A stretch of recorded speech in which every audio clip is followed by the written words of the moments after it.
A todos os irmãos, amém? Que bom, nesse mesmo espírito de adoração, de entrega, de devoção, vamos a Mateus, capítulo 8. Nós estamos hoje no versículo 14. Nós vamos a Mateus 8, do 14 ao 17. Mateus 8, do 14 ao 17. Eu quero propor aos irmãos uma reflexão sobre o tema Jesus e o meu sofrimento.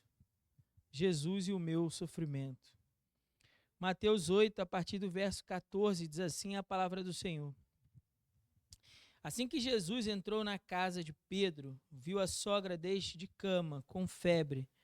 Ele tocou a sua mão e a febre a deixou. Então ela se levantou e passou a servi-lo. Ao cair da tarde, trouxeram-lhe muitos endemoniados, e com a sua palavra ele expulsou os espíritos e curou todos os enfermos, para que se cumprisse o que havia sido falado pelo profeta Isaías. Ele tomou sobre si as nossas enfermidades e carregou as nossas doenças. Amém? Vamos orar. Pai, nós te damos graças, Senhor, pela tua palavra, Senhor. Pelo teu poder, nós te invocamos nessa noite. E pela tua compaixão, nós te pedimos, ó Pai, no nome de Jesus, derrama a tua graça sobre nós. Derrama, Senhor, sobre nós a iluminação do teu Santo Espírito, Senhor. Que, ó Deus, como nós cantamos aqui, o Senhor possa nos incendiar, Senhor. Como foi dito aqui também, Pai, eis-nos aqui como lenha, que teu Espírito possa vir sobre nós. Que a tua palavra, Senhor, possa arder nos nossos corações, Senhor, no nome santo de Jesus.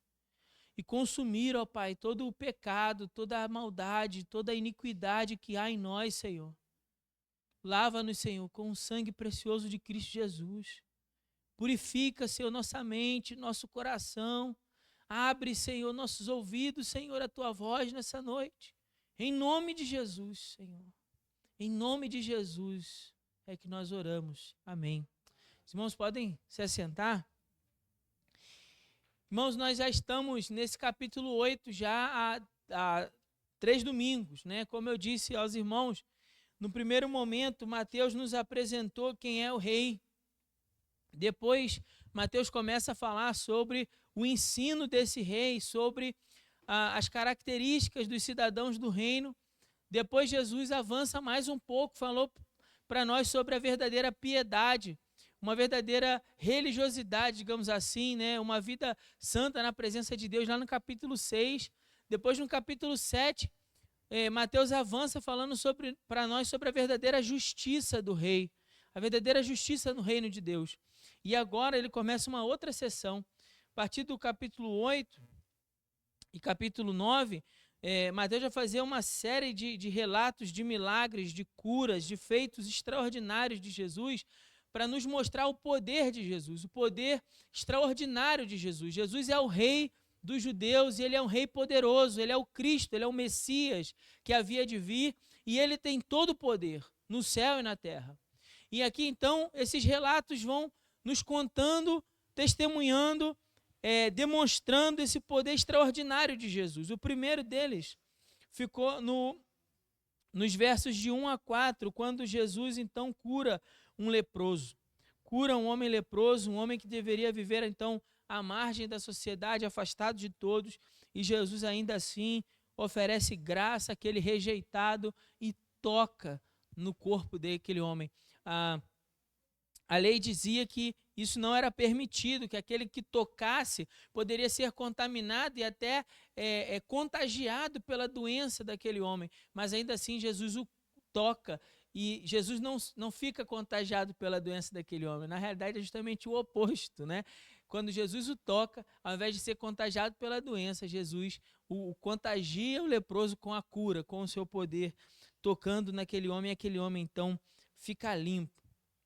Apenas com o seu poder, Jesus é capaz de instantaneamente remover a lepra daquele homem. Depois, a partir do verso 5, se você estiver acompanhando aí na sua Bíblia, a partir do verso 5 até o verso 13, Nós temos a cura do centurião romano, segundo momento onde esse poder de Jesus é demonstrado e ele então mais uma vez oferece graça a um rejeitado, só que agora esse rejeitado não é um leproso, esse rejeitado é um centurião romano. Pastor, por que você está falando que o centurião romano é rejeitado? Porque lembra os irmãos que nesse período histórico Roma está dominando sobre Israel. Então, o centurião era uma espécie de oficial romano responsável pelo comando, né, de pelo menos ali 100 homens como seus subordinados. E esse soldado romano, esses oficiais romanos eram vistos como inimigos de Israel. Então eles eram inimigo. Claro que eles seriam rejeitados pela sociedade daquele tempo. Mas ainda assim Jesus oferece graça àquele homem, né? Oferece uma palavra e atende o pedido daquele homem, se dispondo a ir curar. E aí vem um momento muito marcante desse relato, quando no verso, depois do verso 7 que Jesus oferece então, né, Jesus diz, olha, eu irei, eu vou curar o seu servo. Então, lá no verso 8, o centurião romano diz, ele fala, Senhor, eu não sou digno de que entres debaixo do meu teto. Eu estou lendo de propósito, eu quero falar um pouco sobre isso hoje. Jesus embaixo do nosso teto. E olha as palavras daquele centurião romano. Eu não sou digno de que tu entres embaixo do meu teto. Em outras palavras, eu não sou digno de que você entre na minha casa. Foi isso que aquele homem falou. Eu não sou digno. Há em mim indignidade.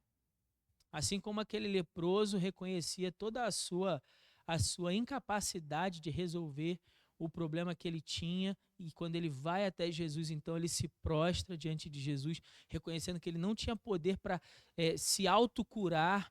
Esse homem também diz, olha, eu não tenho a menor condição nem de te receber debaixo do meu teto para que você possa curar o meu servo. Mas Jesus, não apenas movido de poder, mas de compaixão, libera então o pedido daquele homem quando ele fala, mas dize uma palavra e o meu servo será curado. E então Jesus libera uma palavra. E aí se na primeira cura, dos versos de 1 a 4, Jesus tocou e então houve cura, guarde isso. O primeiro relato aqui, Jesus faz o quê? Toca e há uma cura estabelecida. No segundo relato, Jesus apenas declara uma palavra. E isso é suficiente para que a cura também seja estabelecida. Então, se no primeiro momento Mateus deu ênfase ao poder de Jesus e a esse toque de misericórdia, esse toque de graça, no segundo momento ele ressalta a autoridade de Jesus, que pode dizer apenas uma palavra.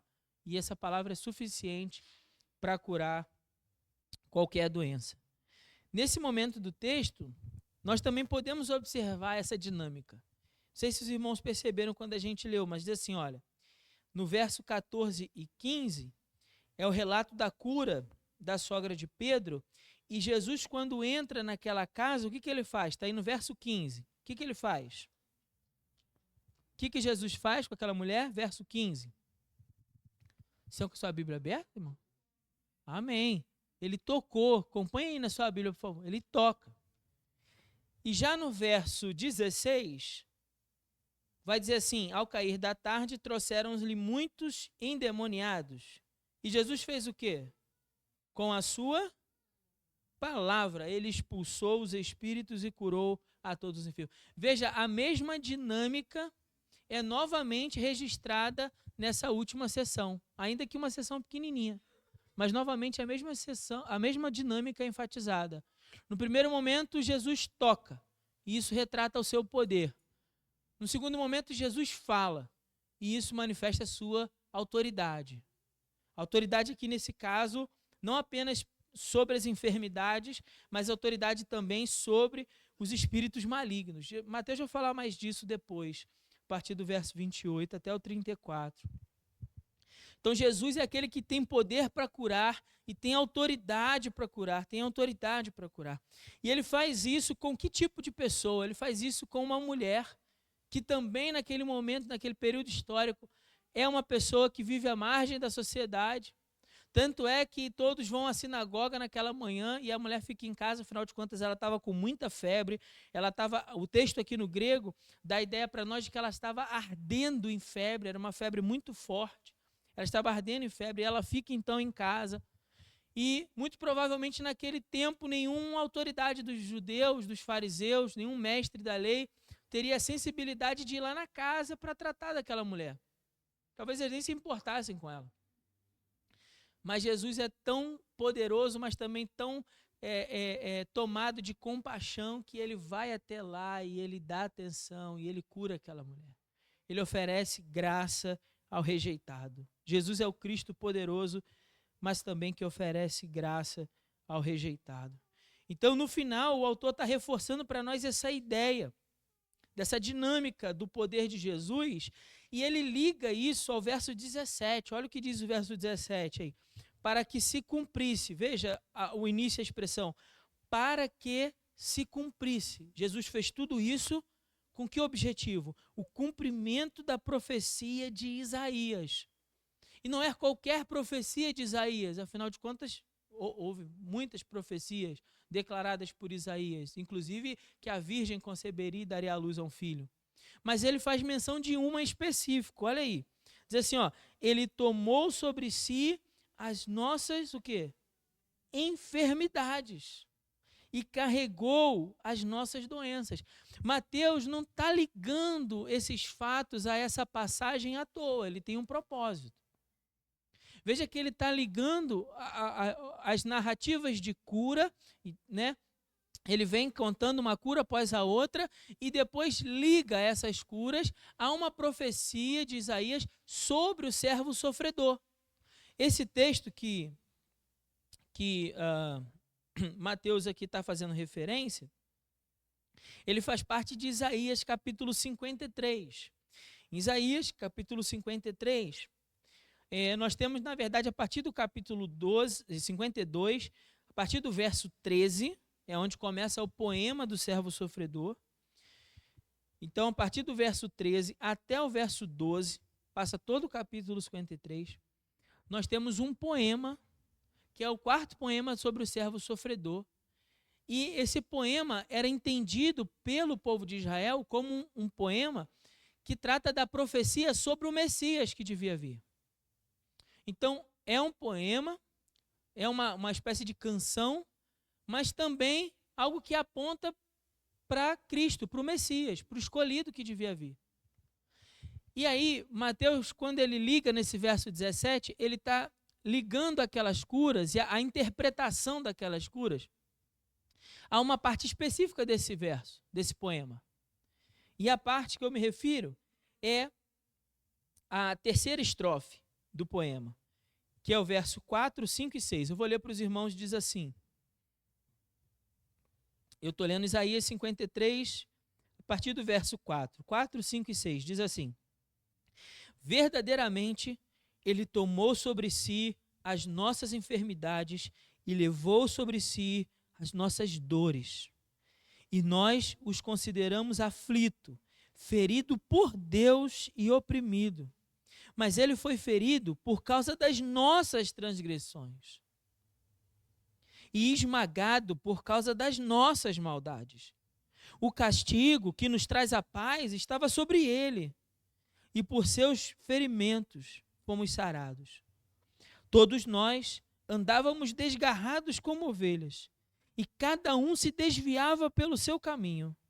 Mas o Senhor fez cair sobre ele a maldade de todos nós. Ou, em outras traduções, fez cair a maldade de todos sobre ele. Veja o que Mateus, então, está nos dizendo. Mateus, a gente vai chegar nessa parte do texto, a gente vai devagar, mas só para adiantar esse ponto, que eu acho importante frisar isso, em todo momento em que Mateus está registrando as curas, o relato do poder de Jesus, ele está nos apontando para essa obra que Cristo realizou naquela cruz, por amor de mim e amor de você, ao levar sobre ele o peso dos nossos pecados, o peso da nossa maldade, toda a nossa dor, todo o nosso sofrimento. Então, já no primeiro momento, eu quero dizer para os irmãos, o que é que Jesus tem a ver com o nosso sofrimento? Eu disse para vocês que o título desse sermão seria Jesus e o sofrimento. O que Jesus tem a ver com o sofrimento? E já de início é bom que se diga, Jesus, ele tanto se compadece de nós pelo nosso sofrimento, pelo sofrimento do homem, do ser humano, que ele foi capaz de levar sobre ele naquela cruz toda a nossa dor, toda a nossa enfermidade. Mas vamos voltar ao verso 14 e vamos olhar um pouco mais devagar para esse texto. No verso 14, ele começa com a expressão: assim que Jesus entrou na casa de Pedro. Assim que Jesus entrou na casa de Pedro. E eu quero propor algumas observações com os irmãos para a gente poder refletir. Já refletindo já uma luz um tanto prática desse texto. Pedro era um discípulo de Jesus, sim ou não? Mas ainda assim, Pedro tinha um parente que estava doente?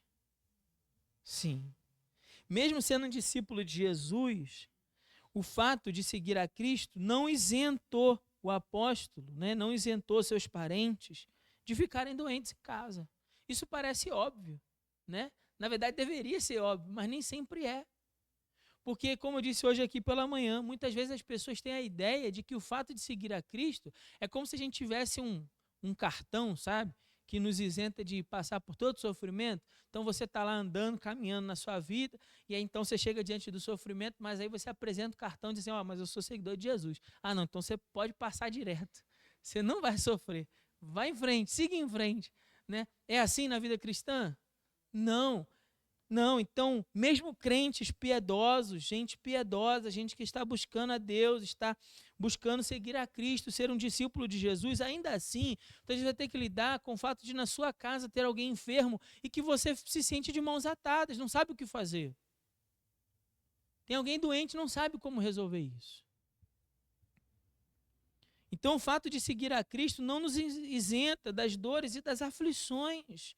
Não é um atestado de imunidade contra doenças. Aceitei Jesus, estou livre de todas as doenças, né? Não é um atestado de imunidade contra doenças. Crentes também adoecem. Por vezes, seus parentes também adoecem. E nós ficamos desesperados, pedindo ao Senhor em oração que Ele entre na nossa casa, não é assim? Nesses momentos. Oramos ao Senhor, Senhor, entra na nossa casa, assim como o Senhor entrou na casa de Pedro, toca nele, toca nela, assim como o Senhor tocou na sogra de Pedro. Eu perdi a conta essa semana de quantas vezes eu fiz essa oração. Então existem demandas em nosso lar que necessitam da intervenção de Jesus, claro que sim, e é claro que sim.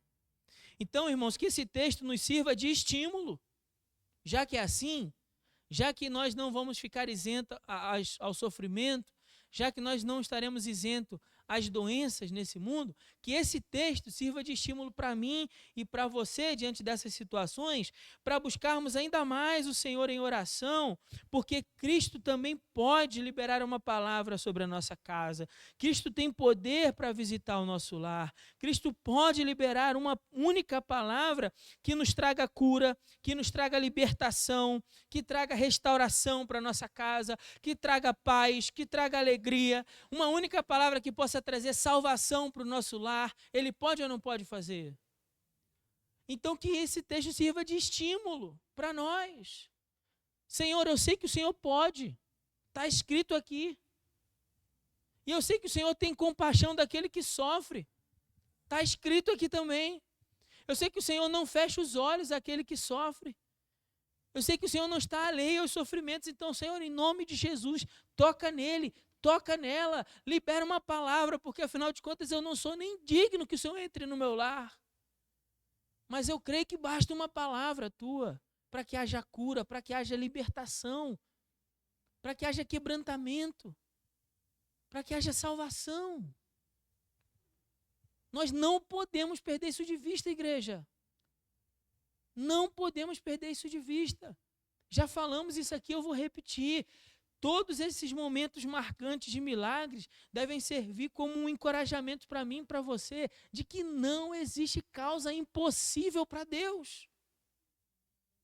As causas impossíveis são para mim e para você. Quantas vezes nós nos perdemos na caminhada pela fé, dizendo assim, eu acho que isso vai ser muito difícil.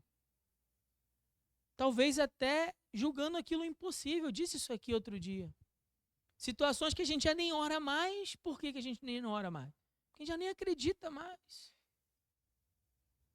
Ao longo da caminhada, a gente vai deixando de acreditar e vai desistindo até mesmo de orar.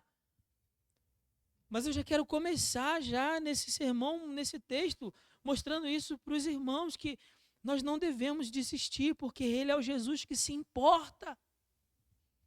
Ele é o Jesus que se compadece do sofrimento. Ele é o Jesus que não se fica cego, alheio ao sofrimento. Deus não é um Deus desinformado a respeito das nossas dores. Deus não é um Deus desinformado a respeito das nossas aflições. Deus conhece. E é por isso que nós, assim como Pedro, né? Jesus, vamos lá para casa, vamos ficar lá em casa. Fica lá em casa, Jesus. Eu e você estamos assim também, ou não?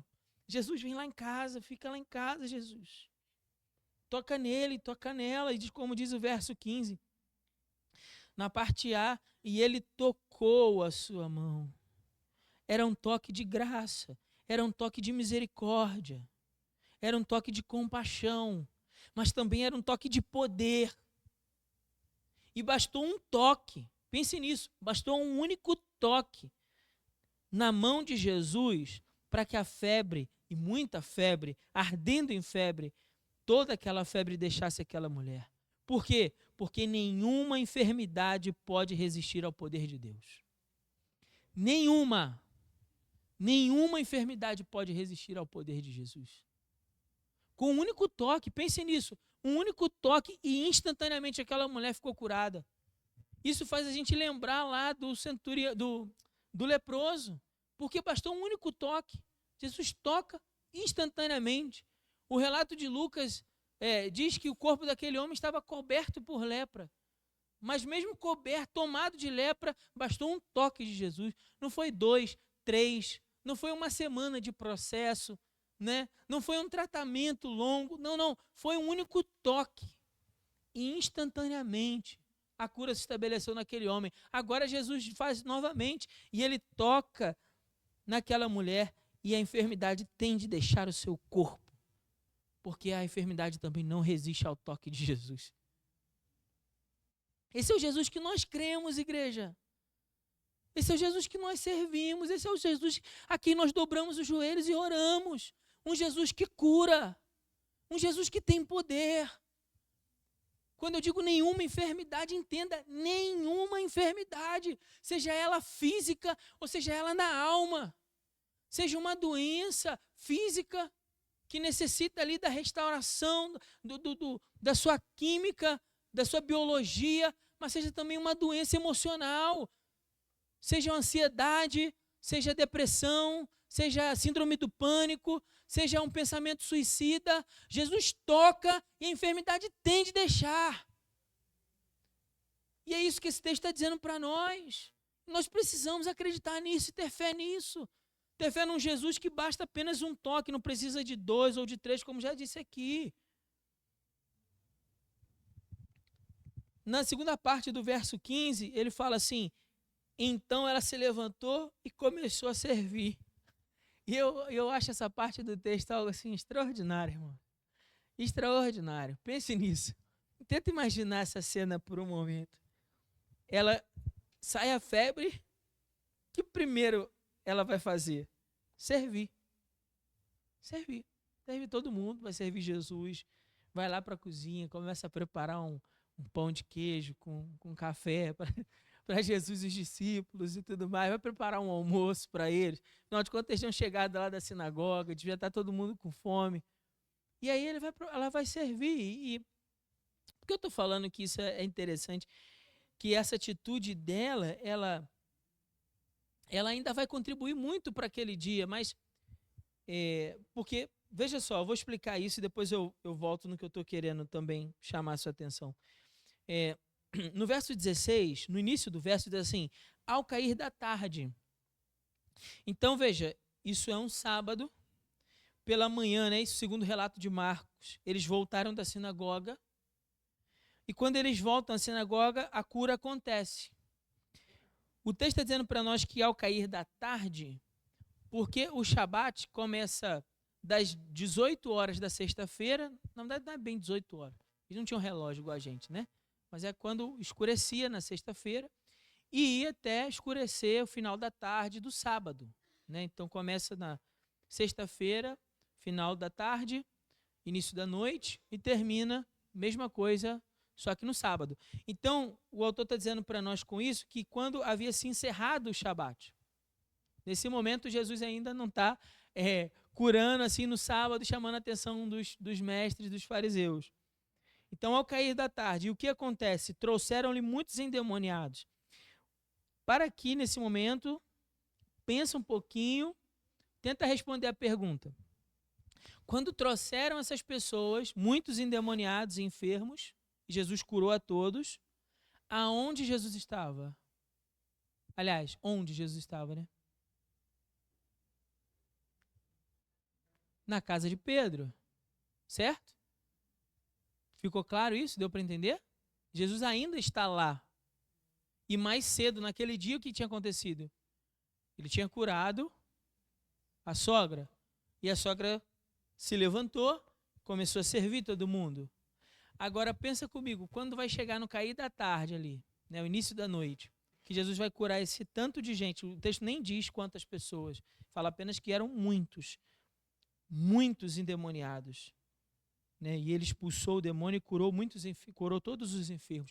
Jesus foi atender muitas pessoas, Jesus foi abençoar uma grande comunidade.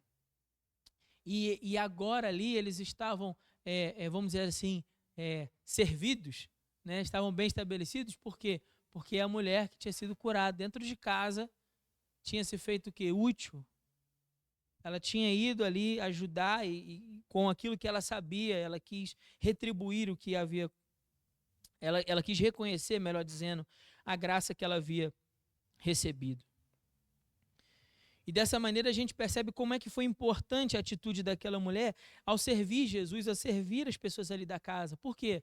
Mais à frente, Deus sabia que Jesus teria uma demanda intensa, um desgaste de trabalho intenso.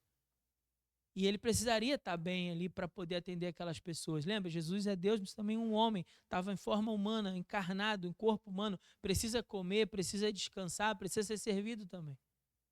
E aquela mulher se levantou e serviu. E logo depois, a cura, que foi a bênção que chegou até a vida daquela mulher dentro de casa, pôde servir a toda uma comunidade. Olha que interessante. A bênção que Jesus faz na nossa casa e como aquilo se reflete em benefício para a comunidade. Muitas pessoas naquele dia puderam experimentar milagres. E um outro detalhe que me chama a atenção é da maneira como cada uma dessas pessoas vai reconhecendo a graça recebida. Lá no início, se você puder voltar aí na sua Bíblia, lá no início, na primeira parte, quando Jesus cura o leproso, Jesus fala para aquele leproso que ele fosse até o sacerdote e apresentasse a oferta que Moisés estipulou. Isso está no verso 4, está no final do verso 4. Ele foi lá e estipulou. E aqui a gente está vendo uma reação àquela graça recebida. Ele foi curado, e então qual é a atitude? O que ele faz? Ele reconhece a graça recebida, dando um testemunho público da cura. Ele deu um testemunho público da transformação. Olha que interessante. No segundo momento, o centurião também recebeu a graça, certo? Amém? Estamos juntos? E qual é a sua atitude ali? Ele sai dali, quando Jesus diz aquelas palavras, né? Quando ele vai aqui, ó, no verso 13, vai e te seja conforme creste. E naquela mesma hora, seu servo foi curado, né? Então, como é que aquele centurião, ele reconhece a graça? Ele estava lá longe do servo. E aí Jesus declara a palavra. E então ele vai confiante nessa palavra. Ele vai confiante. E essa atitude pode parecer, assim, talvez boba, mas não é. Porque se Jesus disse que se ele disse, né, olha, se você liberar uma palavra é suficiente, e Jesus libera então essa palavra, e ele vai, com isso o que ele está dizendo? Olha, eu confio no que você falou. Dá para entender o que eu quero dizer ou não? Estamos juntos, amém? Ele está dizendo, olha, eu confio, porque se eu não confiasse, eu ia ficar insistindo. Não, mas fala aí de novo. Tem certeza? Já deu certo? Não, repete mais uma vez para mim. Não, ele disse, é isso. E no caminhar diante dessa palavra, confiante nessa palavra, ele está dizendo, olha, eu reconheço que a graça me foi recebida, me foi oferecida. E agora a mulher, a sogra de Pedro, ela também vai tomar uma atitude que reconhece essa graça recebida. Como? Se levantando e servindo, se fazendo útil. Foi dessa maneira que ela encontrou uma forma de reconhecer a bênção que ela tinha recebido. Isso é muito interessante a gente pensar nisso. Ela recebeu algo e ela quis demonstrar que era grata por aquilo que recebeu.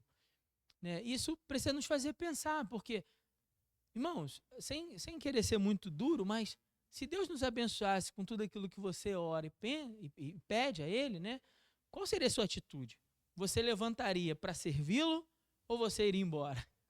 Nunca mais, de repente, ia te ver, né? O que a gente ia fazer se Deus nos abençoasse com tudo aquilo que a gente pede? Entende o que eu quero dizer? Às vezes a gente pede algumas coisas para Deus, mas a nossa atitude, depois da graça recebida, não é oferecer a Deus o melhor do nosso serviço. Não é ir diante das pessoas e testemunhar publicamente o que Cristo fez por mim. Não é sair daqui e caminhar no caminho confiante nas palavras de Jesus. Não, é simplesmente dar as costas. Há muitas pessoas, a gente ainda vai ver isso aqui, ao longo dessas exposições, há muitas pessoas que têm um contato com a graça de Deus, mas elas não querem saber de ter um relacionamento com o Deus dessa graça. Então eu quero a graça de Jesus, mas eu não quero me relacionar com o Jesus dessa graça. Entende?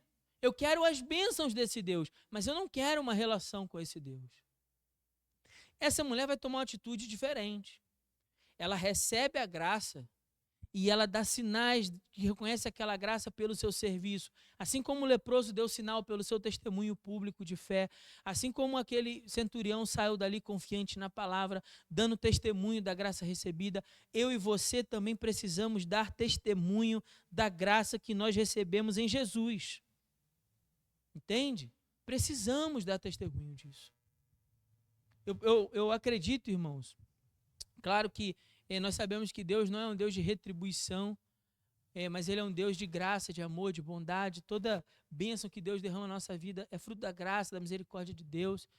Mas eu penso que muitas vezes a gente não está pronto no nosso caráter para receber todas essas bênçãos. Que talvez Deus, se nos abençoasse da forma que nós tanto desejamos, nós nos voltássemos o coração contra Ele.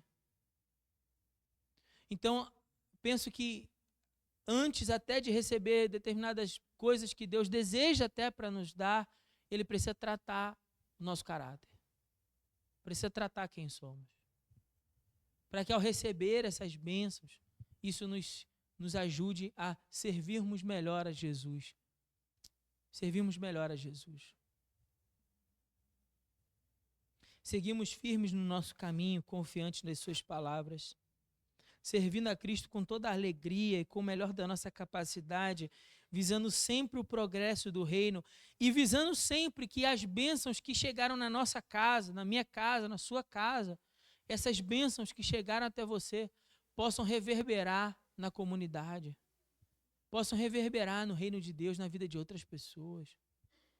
Essas bênçãos não podem se limitar só a mim e a minha família, percebe? Aquilo que Deus faz no meu lar precisa alcançar outras pessoas no reino. Deus deseja fazer isso. Verso 16. Ao cair da tarde trouxeram-lhe muitos endemoniados, e com a sua palavra ele expulsou os espíritos e curou todos os enfermos. Com a sua palavra. Note essa expressão. Mais uma vez ressaltando a autoridade. Assim como a doença não pode resistir a Jesus, os demônios também não. Nem os demônios podem resistir à sua voz. O leproso, como eu disse, ele tocou um registro do seu poder. Ao centurião liberou uma palavra, um registro da sua autoridade. A sogra de Pedro, ele toca um registro do seu poder. Os endemoniados, ele libera uma palavra, um registro da sua autoridade. Cristo tem poder e autoridade sobre toda doença, sobre os espíritos malignos e sobre todo o mal que assola a humanidade. É isso que o autor está dizendo para nós. Seja qual for o tipo de mal, de sofrimento que assola a humanidade, Cristo tem poder para mudar. Ele tem poder. Não importa se é uma enfermidade, uma doença, ou se é a possessão demoníaca. Cristo tem poder para livrar o homem do seu sofrimento. No verso 17, e aí, já caminhando aqui para o nosso fim, eu quero novamente falar com os irmãos sobre essa passagem e agora a gente mergulhar um pouco mais profundo na teologia que esse texto traz para nós. Porque Mateus está interpretando os acontecimentos. A gente precisa perceber isso. Ele não está só relatando os acontecimentos, mas quando ele relata o acontecimento e liga esse acontecimento a uma profecia, ele está fazendo uma leitura. É como se ele pegasse os óculos, digamos assim, da profecia messiânica do servo sofredor, e através desses óculos, então, ele lesse os acontecimentos à sua volta. Isso é algo muito extraordinário para a gente pensar nos evangelhos. Por quê? Porque isso mostra para nós, crentes em Jesus, discípulos de Jesus, um princípio. Como assim, pastor? Pensa comigo. Como eu e você devemos olhar para aquilo que acontece à nossa volta? Para o sofrimento humano. Você já pensou nisso? Como é que a gente olha, por exemplo, para a notícia de uma guerra? Ou para o sofrimento da fome no mundo? Ou para pessoas possuídas por espíritos malignos? Enfim, todo tipo de miséria que assola a humanidade. Como é que eu e você devemos olhar para essas coisas? Eu penso que aqui tem uma pista. Não é disso que o autor está falando, mas eu acho que é uma lição, vamos dizer assim, que acaba vindo a reboque nesse texto. Que é o quê? Ter essa percepção de olhar para o mundo à nossa volta, não com os nossos próprios olhos. Sabe por quê, irmãos? Pegando aqui o meu exemplo, se eu tentar olhar para você aqui agora, nem a Rosária eu enxergo direito. Eu sou cegueta mesmo. Assim. Tenho miopia e estigmatismo. Para mim é só embaçado, assim. Sei que a blusa dela é branca, é o que dá para discernir. De resto, eu não consigo discernir o rosto dela. O que eu quero dizer com isso? A nossa visão humana, ela é sempre limitada e distorcida por causa da nossa natureza pecadora. Então, a nossa natureza pecadora nos faz olhar para o mundo e não conseguir discernir as coisas. Então, a gente olha e não entende. Por quê? Por causa do pecado. Então, a palavra de Deus são os óculos pelos quais a gente precisa olhar para o mundo à nossa volta. É isso que Mateus está fazendo. E de uma maneira muito bonita. Porque ele está falando dos versos que são o coração do poema. Esses versos que ele menciona é o coração do poema. É o momento de maior sofrimento ali do servo, quando ele vai à cruz. E através do sofrimento da cruz, quando ele fala, ele levou sobre si as nossas enfermidades. Eu vou ler novamente o texto de Isaías, só para você poder enxergar isso. Ele fala assim, ele foi ferido. Está falando dos cravos em suas mãos, do seu corpo ali sofrendo as chicotadas, as bofetadas, a humilhação, o cuspe, a ridicularização. Está falando do peso da cruz sendo carregada. Ele foi ferido por causa das nossas transgressões e foi esmagado. Era o peso de levar aquele madeiro até o cume do Monte Gólgota. Está dizendo, olha, ele foi esmagado nesse momento ali, esmagado pelos nossos pecados. O sofrimento que estava sobre ele. E por esse sofrimento da cruz é que nós fomos sarados. É isso que Mateus está fazendo. Mateus está olhando para Jesus curando as enfermidades que assolam a humanidade por culpa do pecado. Porque a doença entrou no mundo por causa do pecado, o sofrimento humano é por causa do pecado. Toda mal que nos cerca, o nosso sofrimento é por causa do pecado. E aí Mateus está olhando para tudo isso e dizendo assim, mas ele levou naquela cruz, e naquela cruz ele sepultou o nosso sofrimento. Ele aniquilou todo o poder do pecado sobre nós. Ele levou toda essa dor, esse sofrimento nele. Recebeu isso no seu próprio corpo. Para quê? Para que eu e você pudéssemos ser curados. É claro que Mateus não está falando de uma cura física apenas, irmão. Sabe por quê? Uma cura física teria prazo de validade. Você consegue entender isso? Tem prazo de validade. Por exemplo, você não andava, Deus faz andar, tem prazo de validade. Um dia você vai morrer, sim ou não? Você não enxergava, passou a enxergar, tem prazo de validade. Você não ouvia. E todo outro tipo de milagre que Deus possa fazer na sua vida tem um prazo de validade. Mas tem um milagre que é eterno. Você sabe qual é? A salvação. A salvação. Então, quando ele fala essas palavras sobre as enfermidades e que ele levou todas elas, ele não está falando só da doença, ele está falando de algo muito mais profundo do que isso, porque essas enfermidades são a representação do nosso pecado. Então, ele está dizendo, olha, ele levou sobre ele o nosso pecado e sobre as nossas...